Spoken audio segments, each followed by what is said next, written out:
কি মহারাজ, আপনি এরকম গুম মেরে বসে আছেন কেন? মহারাজ, আপনার শরীরটা কি খুব খারাপ? পেট গুড়গুড় করছে, জ্বর, সর্দি, কাশি? আমার মনে হচ্ছে মহারাজের গ্রহ নক্ষত্র হঠাৎ চলতে চলতে থেমে গেছে। বিজ্ঞানের মতে মহারাজের গতিশক্তি স্থিতিশক্তিতে রূপান্তরিত হয়েছে। কদিন আগেই ছটপটে ছিলেন অতি সুখে। আজ হঠাৎ মহারাজ মোদের কুলুপ এঁটেছেন মুখে। না না না, সেসব কিছুই না। চিন্তায় চিন্তায় আমার মুখের ভাষাই হারিয়ে ফেলেছি। আপনি কোনো চিন্তা করবেন না মহারাজ। আপনার কি সমস্যা শুধু আমাকে খুলে বলুন, আমি সব সমস্যার সমাধান করে দেব। আরে সমস্যা কি শুধু আমার নাকি? এই সমস্যা তোমাদের সকলের সমস্যা। হ্যাঁ? আমাদের সকলের কি সমস্যা? শোনো, কদিন বাদেই দুর্গাপুজো, এদিকে রাজকোষের অবস্থাও টলমল। তাই এবারে রাজবাড়ির পুজোটা বুঝলে ওই নম নম করেই করতে হবে। না না, শুধু নমনমর কেন, আমি বিশুদ্ধ আচার মেনে সমস্ত মন্ত্র উচ্চারণ করে সুন্দরভাবে পুজো করব। পণ্ডিত, তুমি পণ্ডিত হলেও তোমার উপস্থিত বুদ্ধি কিন্তু হাঁটুর নিচে। মহারাজের কথা নম নম মানে স্বল্প ব্যয়ে পুজোটা সামলাতে হবে, কি তাই তো? হ্যাঁ একদম। গোপাল, তুমি আমার মনের কথা বলেছো। কিন্তু মহারাজ, গোপালের কথা শুনে আপনার মন ভরলে কি হবে? রাজকোষ তো আর ভরল না। হ্যাঁ মহারাজ, এবার অল্প টাকার মধ্যে রাজবাড়ির দুর্গাপুজো সামলাতে হবে। তখন থেকে সেটাই তো ভেবে কুল কিনারা পাচ্ছি না। মহারাজ, মহারাজ, আমার মনে হয় এই পুজোর কেনাকাটার দায়িত্ব গোপালের ওপর ছেড়ে দেওয়া উচিত। কেন কেন? গোপাল কেন? কারণ গোপালের মতন কিপ্টে এ রাজ্যে আর একটাও নেই। হ্যাঁ, এটা তো রাজবৈদ্য একদম ঠিক কথা বলেছে। হ্যাঁ তাই তো, গোপালের মতো কিপ্টে তো এ রাজ্যে আরেকটা নেই। তাই এবারে দুর্গাপুজোর সমস্ত দায়িত্ব তোমার ওপরে ছেড়ে দিলাম গোপাল। যথা আজ্ঞা মহারাজ, আমি মাথা পেতে দায়িত্ব নিলাম মহারাজ। মহারাজ, এই অধমের দিকেও একবার তাকান। আমিও দুর্গা মায়ের সেবায় নিজেকে উৎসর্গ করতে চাই। তাই সব দায়িত্ব গোপালকে না দিয়ে আমাকেও কিছু দায়িত্ব দিন। ও ভালো তো। আর শুধু তুমি কেন, তোমাদের সকলকেই কিছু কিছু করে দায়িত্ব নিতে হবে। গোপাল কেনাকাটা করবে, আর সব কার্যকলাপ নিয়ন্ত্রণ করবে তোমরা। পুজোর জোগাড় করবে, ভোগের রান্না সাহায্য করবে, রাজবাড়ি সাজাতে সাহায্য করবে। ধুর ধুর, ভাবলাম এই সুযোগে কিছু টাকা পয়সা হাতানো যাবে, মহারাজ সবটাই মাটি করে দিলেন। ধুর ধুর। তাহলে গোপাল, তুমি আজ থেকেই কাজে লেগে পড়ো। পুজো তো আর বেশি দিন বাকি নেই। যথা আজ্ঞা মহারাজ। এই তো জোড়ামণি, তোরা চলে এসেছিস। আপনার কথার খিলাপ করার মতন সাহস এখনো আমাদের হয়নি মন্ত্রী মশাই। যাই হোক, তোদের কিছু কাজ করতে হবে। কি কাজ মন্ত্রী মশাই? সবকিছুতেই রাজি, যদি পাই পয়সা করি আজই। ওরে ধৈর্য ধর, সময় মতো সব পাবি। আগে কি করতে হবে সেটা শোন। বলুন মন্ত্রী মশাই। তোদেরকে গোপালের পিছনে ছায়ার মতো পড়ে থাকতে হবে। মহারাজ গোপালকে পুজোর সব দায় দায়িত্ব দিয়েছেন। গোপাল কখন কি কাজ করছে সেই সব জেনে আমাকে জানাতে হবে। ব্যাস এইটুকু কাজ? হ্যাঁ, এইটুকু। যা, এক্ষুনি কাজে লেগে পড়। আর আমাদের দিনা পাওনা? আগে কাজ, পরে দক্ষিণা। যা তো।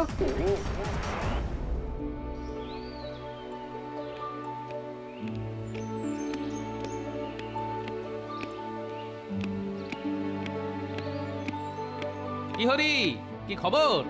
এই তো গোপাল দাদা, মায়ের প্রতিমা তৈরি। কালকে শুধু প্রতিমা রং করব আর কি। শোনো, এই টাকা কটা রাখো, যা প্রয়োজন হবে তুমি শুধু আমাকে বলো। এবারে মহারাজ আমাকে দুর্গাপুজো পরিচালনা করার সমস্ত দায়িত্ব দিয়েছেন। আচ্ছা গোপাল দাদা। আমি আবার কালকে সকালে আসব। এখন যাই, একটু মহারাজের সাথে কথা বলতে হবে।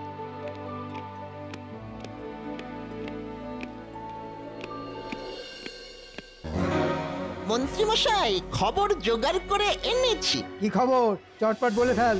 গোপালকে একটু আগেই দেখলাম রাজবাড়ির দালানে হরি কুমোরের সাথে কথা বলতে। আর তারপর ওই অন্দরমহলে মহারাজের সাথে দেখা করতে চলে গেল। হরির সাথে কি কথা বলছিল সেটা বল। হরিকে গোপাল টাকা দিল। হরি বলল প্রতিমা গড়ার কাজ শেষ, কাল থেকে শুরু হবে প্রতিমা রং করার পালা। আচ্ছা ঠিক আছে, তোরা যা, এবার যা করার আমি করব। আমাদের বকশিসটা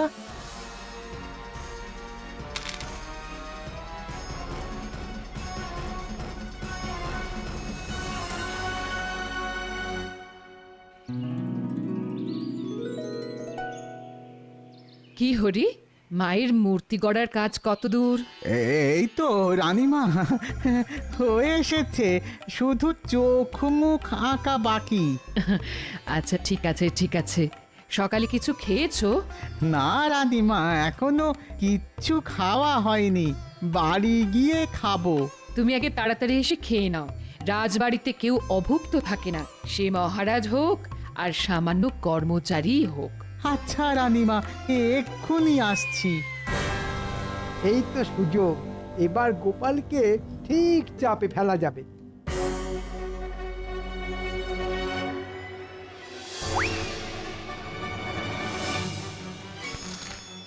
ব্যাস, এবার এই তুলিগুলোকে সরিয়ে রাখবো, তারপর যা দোষ হবে সব গোপালের নামে পড়বে।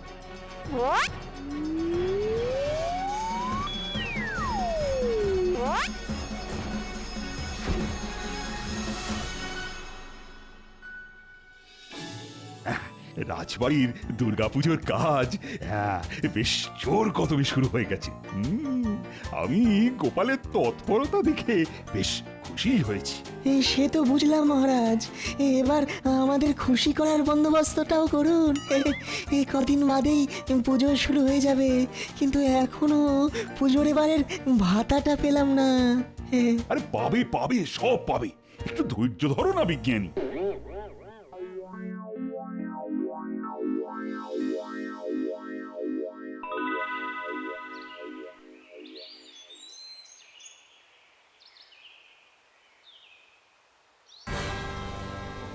এই মরেছে, সব কিছুই তো আছে, হঠাৎ করে প্রতিমা রং করার তুলিগুলো গেল কোথায়?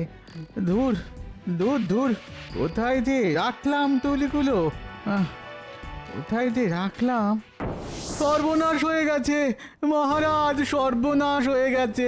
হ্যাঁ, কি সর্বনাশ হলো গহরি?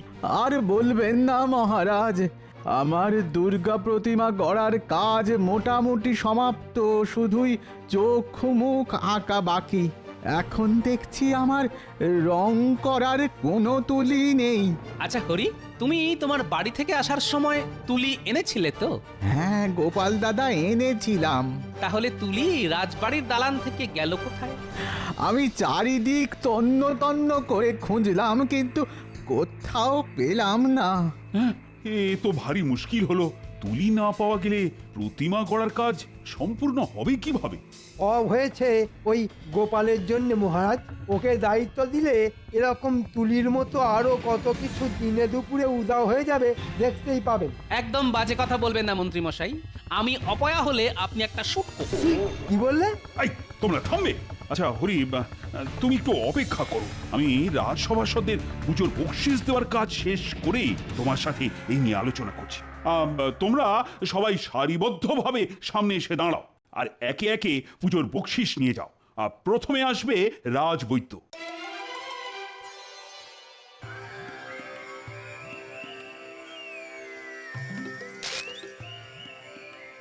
ধন্যবাদ মহারাজ। এরপর বিজ্ঞানী।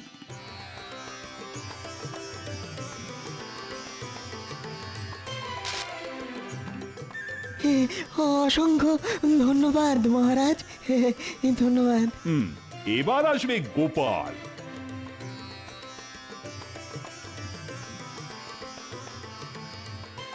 ধন্যবাদ মহারাজ। মন্ত্রী, এগিয়ে এসো। এ কি মন্ত্রী, তোমার হাতে রং লাগলো কোথা থেকে?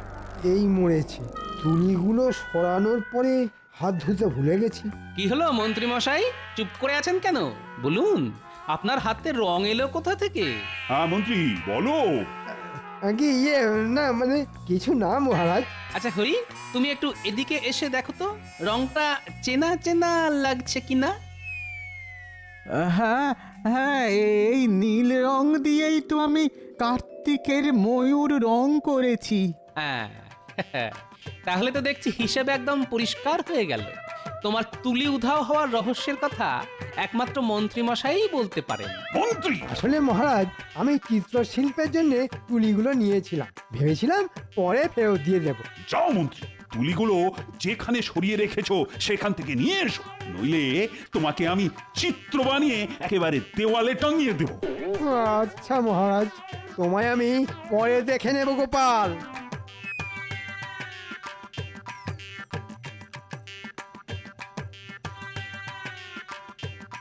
দেখলেন মহারাজ, মন্ত্রীমশাই হিংসায় আমার উপর দোষারোপ করতে চেয়েছিলেন, কিন্তু সেসব ভেস্তে যাওয়ায় মন্ত্রীমশাই রাগে একেবারে গজগজ করছেন। ছাড়ো গোপাল, মন্ত্রীর কথা ভুলে যাও, আর সাবধানে বুঝে শুনে সব কাজ করো। ও দাদু, দাদু তোমার হাতে ওগুলো কি গো দাদু? দাদু, ও দাদু, আমাদের জন্য কি এনেছো? ও দাদু, এবার পুজোয় আমাদেরকে কিছু কিনে দেবে না? ও দাদু। আরে আরে দাঁড়া দাঁড়া, সবার জন্য সব কিনেছি। এই নে, এটা পুঁটির পুজোর জামা, এটা ন্যাপলার, এটা গুলটের, আর এটা ট্যাপার, আর এটা পুঁচকের। তুমি খুব ভালো দাদু। খুব ভালো। এবার আমরা পুজোয় দারুণ মজা করব। শোন, তোদের একটা কাজ করতে হবে। ঠিক আছে দাদু। আমাদের মন্ত্রী মশাইয়ের পিছনে ছায়ার মতো পড়ে থাকতে হবে। ছায়ার মতো? হ্যাঁ, লুকিয়ে লুকিয়ে মন্ত্রী মশাই কখন কি ছলাকলা করছেন সব জানতে হবে। কেন দাদু? তোরা তো জানিস মন্ত্রী মশাই আমার উপর চিরকাল শুধু হিংসা করে এসেছে। এবারে মহারাজ আমাদের রাজবাড়ির দুর্গাপুজোর সমস্ত দায়িত্ব আমাকে দিয়েছেন, তাই ওনার হিংসা দ্বিগুণ হয়ে গেছে। তাই উনি চেষ্টা করছেন কলকাঠি নেড়ে আমাকে বিপদে ফেলার। আমরা থাকতে তোমার কোনো বিপদ হতে দেব না দাদু, তুমি নিশ্চিন্তে থাকতে পারো। সেই ভরসাতেই তো আছি রে। ঠিক আছে, এখন আমি চললাম। তোদের দিদা আবার আমার জন্য হয়তো ভাত পেড়ে বসে আছে। আসি রে।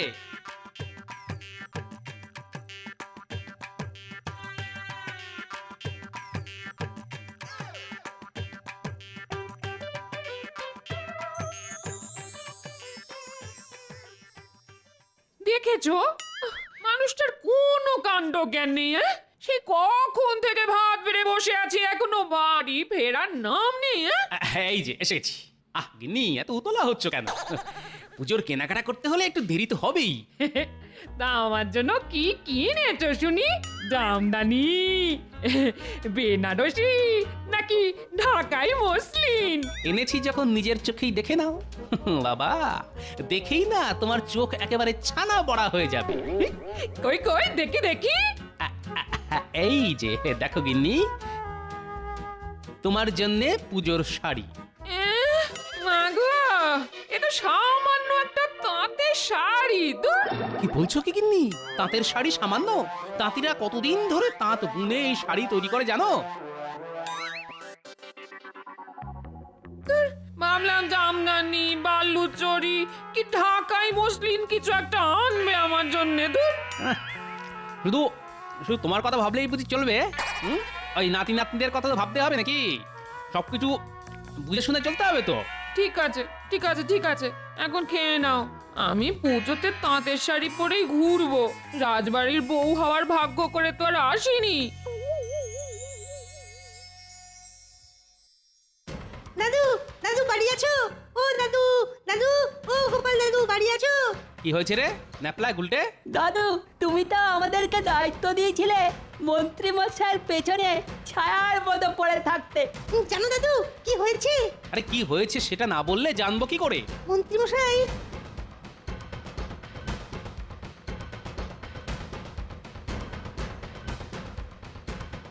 আচ্ছা, এই ব্যাপার। ঠিক আছে, আমিও দেখবো মন্ত্রী মশাইয়ের কত দূর দৌড়। উনি বুনো ওল হলে আমিও বাঘা তেঁতুল। একটা কথা ন্যাপলা গুলটে, তোরা যে এই কথাটা জানতে পেরেছিস সেটা একদম কাউকে জানতেও দিবি না, বুঝতেও দিবি না। আচ্ছা দাদু।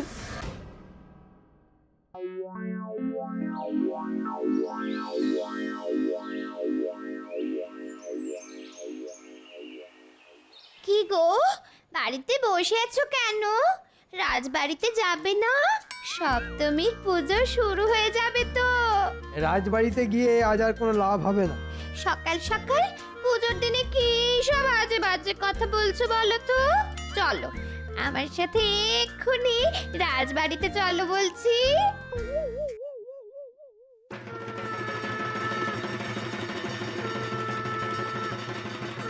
দেখো সবাই, এবারের রাজকোষের অবস্থা খারাপ হওয়া সত্ত্বেও গোপাল নিজে দাঁড়িয়ে থেকে কত সুন্দরভাবে সমস্ত পুজোর আয়োজন করেছে। বাহ গোপাল বাহ। সবই তো বুঝলাম মহারাজ, সবাই এসে এখানে হাজির হয়েছে, কিন্তু পণ্ডিতের এখনো অবধি দেখা নেই। আর পণ্ডিত না আসলে পুজো শুরু হবেই বা কি করে? নবপত্রিকা পুজো, কলাবউ স্নান করানো। হ্যাঁ, ঠিকই তো বলেছো। পণ্ডিত না আসলে দুর্গাপুজোটা হবে কিভাবে? সত্যি তো, পণ্ডিত তো ভারী চিন্তায় ফেলে দিল। দেখলেন তো মহারাজ, গোপাল ডোবালো তো।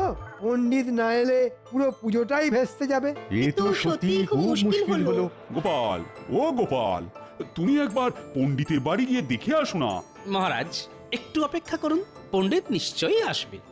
আমি হলফ করে বলতে পারি আজ পণ্ডিত আসবে না। এ কি বলছেন মন্ত্রী মশাই? একবার দূরে তাকান, এই দেখুন কে আসছে।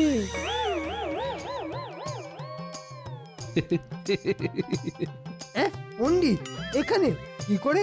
পণ্ডিত রাজবাড়ির পূজারী, তা এখানে আসবে না তো কোথায় যাবে? হ্যাঁ, না আমি তো কি বলছো মন্ত্রী? না, কিছু না কিছু না, এমনি এমনি। কি মন্ত্রী মশাই অবাক হয়ে গেলেন? আপনার পরিকল্পনা ভেস্তে গেল তো? কিসের পরিকল্পনা? কিসের ভেস্তে যাওয়া? তাহলে শুনুন, আমি এই ঘটনাটা বলি। আমাকে মহারাজ দুর্গাপুজোর দায়িত্ব দিয়েছেন বলে মন্ত্রী মশাই প্রথম থেকেই আমার উপর হিংসাতে জ্বলে পুড়ে মরছেন। তাই তিনি প্রথমে কুমোরের তুলি সরান, যাতে কুমোর প্রতিমা গড়ার কাজ না শেষ করতে পারে। তারপর হাতে নাতে মন্ত্রীর প্যাঁচ ধরা পড়ায় তিনি অন্য পরিকল্পনা করেন। 2-3 দিন আগে দুপুরবেলা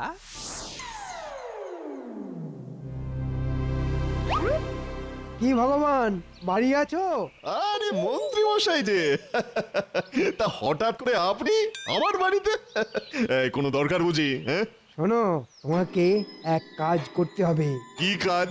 আগে বলো, তুমি পুজোর সময় তোমার দেশের বাড়ি উড়িষ্যায় যাও কিনা? হ্যাঁ যাই। কেন? এবার তোমাকে তোমার সাথে আর একজনকে নিয়ে যেতে হবে। হ্যাঁ আরেকজনকে? বলেন কি, কাকে? আমাদের রাজসভার পণ্ডিতকে তুলে নিয়ে যেতে হবে। এই মরেছে, তাহলে কৃষ্ণনগর রাজবাড়ির এই পুজো কে করবেন? তোমাকে ওসব নিয়ে একদম চিন্তা ভাবনা করতে হবে না। পুজো হবে কি হবে না সেটা আমি বুঝে নেব। কিন্তু অত দূর একজনকে নিয়ে যাব, তা ওই খরচপাতি তা সেটা তো আছে নাকি? এই নাও তোমার খরচাপাতি। কাজটা যেন ঠিক সময় হয়ে যায়। হ্যাঁ আপনি একদম চিন্তা করবেন না মন্ত্রী মশাই, আমি ঠিক সপ্তমী পুজোর আগের রাতে রাজপণ্ডিতকে আমার দেশে উড়িষ্যায় নিয়ে চলে যাব। মনে থাকে যেন। এ কি সর্বনেশে কাণ্ড রে ন্যাপলা! আমাদের পণ্ডিত মশাই চলে গেলে রাজবাড়ির পুজোটা হবে কি করে? চল চল, এক্ষুনি গোপাল দাদুকে খবরটা জানিয়ে আসি। দাদু, ও দাদু, বাড়ি আছো? দাদু, ও গোপাল দাদু। এরপর মহারাজ আমি সোজা চলে যাই কেলে পচার বাড়ি। কিরে কেলে, বাড়ি আছিস? হে গোপাল দাদা, বলো বলো, তা হঠাৎ তুমি আমার বাড়িতে? শোন কেলে, তোকে চোর থেকে পণ্ডিত হতে হবে। আমি তো চোর, তাও এখন চুরি ছেড়ে দিয়েছি, কিন্তু পেটে এত বিদ্যে নেই যে পণ্ডিতই করতে পারবো। ওরে বোকা, তোকে পণ্ডিত হতে হবে না, শুধু সাজতে হবে। মাথা ন্যাড়া হতে হবে, মাথায় টিকি রাখতে হবে। ন্যাড়া হতে হবে? সে কি? হ্যাঁ, কৃষ্ণনগরের কল্যাণের জন্য তোকে হতে হবে। তারপর তোকে আমাদের রাজপণ্ডিতের বাড়িতে গেরুয়া পরে গায়ে চাদর মুড়ি দিয়ে ষষ্ঠীর রাতে শুয়ে থাকতে হবে। এই মরেছে, কেন গো? অত প্রশ্ন করিস না, যা বলছি সেটা করতে হবে, বুঝলি? আচ্ছা গোপাল দাদা।